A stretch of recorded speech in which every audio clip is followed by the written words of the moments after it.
Est-ce qu'on nous a caché des choses sur son état de santé? On va en parler avec le docteur Julien Cavanagh. Il est médecin neurologue spécialisé dans les maladies infectieuses, auto-immunes. On l'a souvent entendu sur nos ondes. Il est à Atlanta, à l'université Emory. Monsieur Cavanagh, merci beaucoup d'être avec nous. Bonsoir. Selon vous, lorsque vous regardez, vous suivez la politique américaine, vous êtes un électeur américain, vous êtes américain, avez-vous l'impression qu'on savait tout sur l'état de santé de M. Biden jusqu'à aujourd'hui?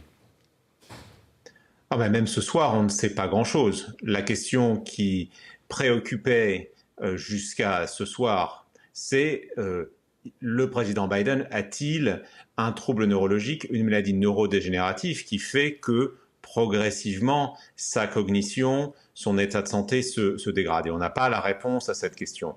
Alors je dirais que le président des États-Unis a le droit au secret médical et à l'intimité comme tout un chacun, mais ça pose évidemment des questions par rapport à sa capacité à assurer ses fonctions. Et ce qu'on a vu, et on ne peut pas dire davantage parce qu'on ne peut pas faire de diagnostic simplement en observant quelqu'un à la télévision, mais ce qu'on a vu, ce sont des symptômes fluctuants, avec des moments où effectivement, il n'était plus capable d'articuler sa pensée d'une façon fluide ou même carrément compréhensible, et avec, d'une façon générale, cette difficulté à se mouvoir, cette difficulté à projeter sa voix, cette difficulté à communiquer de façon non verbale, qui a été de façon très choquante, très visible par les Américains, et de plus en plus avec un moment où ça a culminé pendant ce débat et où le problème ne pouvait plus être nié. Mais sans nous donner de diagnostic, on comprend là, que vous ne pouvez pas, que par des observations à la télévision, donner un diagnostic complet du président Biden.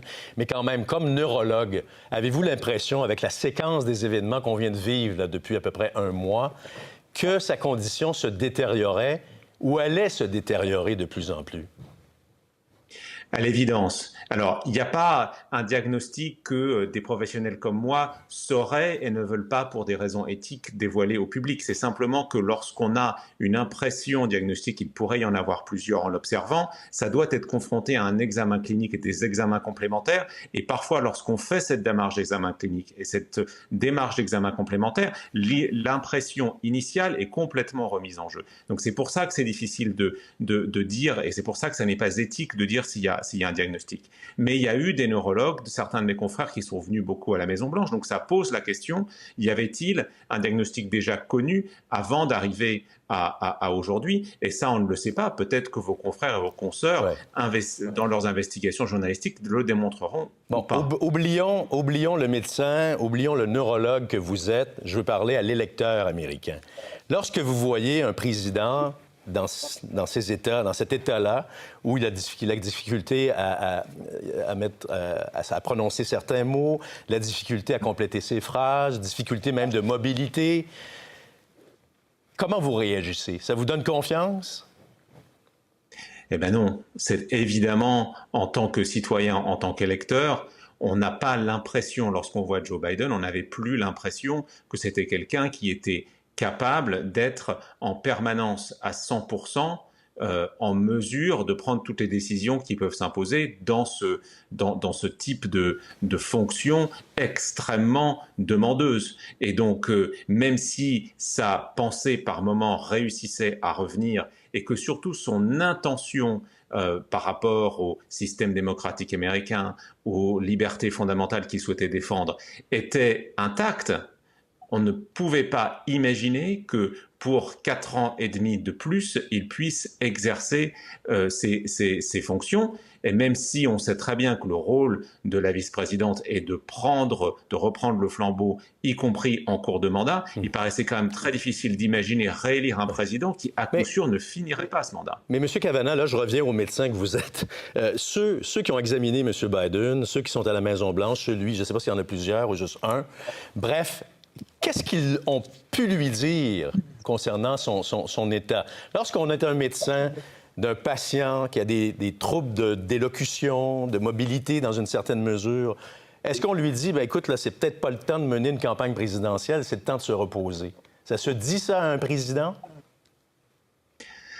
Je crois que c'est très difficile de dire ça à un président. Et lorsqu'on est face à ces enjeux éthiques, on doit premièrement garder le secret médical et ne pas le diffuser. Et puis, on doit faire tout dans l'intérêt du patient, mais aussi accepter quelle est la volonté du patient. Et c'est ça aussi peut-être le dilemme dans lequel ces médecins se sont trouvés. Et puis, encore une fois, il y a encore plein de moments où le président Biden est tout à fait capable de s'exprimer, d'articuler sa pensée, etc., etc. Donc, vous voyez, c'est cet aspect fluctuant de son État qui a rendu la situation très compliquée et qui, sûrement pour lui, a fait que c'était très difficile d'aboutir à cette décision qu'il a prise aujourd'hui. Sa décision d'aujourd'hui, justement, comme médecin, comme électeur américain, ça vous soulage? Oui, il y a un soulagement évident de se dire qu'il va y avoir, pour faire face à cet enjeu démocratique qui est absolument majeur, une candidate qui ne va pas recevoir en permanence ces interrogations par rapport à ses capacités cognitives. Donc de se dire qu'on va retourner sur le terrain politique, purement politique, des idées, des mesures, des propositions, et non pas être en permanence dans quelque chose qui est quel est l'état de santé. Donc ça, c'est en tant que citoyen, ça me soulage énormément. Et puis peut-être d'un point de vue plus humain, le fait de soutenir un candidat ou d'être sympathique à un candidat ou même d'être citoyen, de voir un président des États-Unis dont on ne sait jamais quelle va être la performance, c'est-à-dire va-t-il réussir à s'exprimer, ça c'est générateur quelque part d'angoisse, ça n'est pas sécurisant et la figure présidentielle doit projeter une image sécurisante et calmante, pas cette image qu'on a vue ces derniers temps. Rassurer ses concitoyens, il doit effectivement, c'est une fonction qui se doit d'être rassurante auprès des électeurs américains. Docteur Julien Cavanagh, c'était très intéressant. Je vous remercie beaucoup. Je rappelle que vous êtes médecin et neurologue à Atlanta. Merci beaucoup d'avoir été avec nous. C'est intéressant de parler d'autres choses que de la COVID avec vous. Merci. Merci. Bon, Charlotte, on a beaucoup parlé des remplaçants potentiels pour M. Biden. M. Biden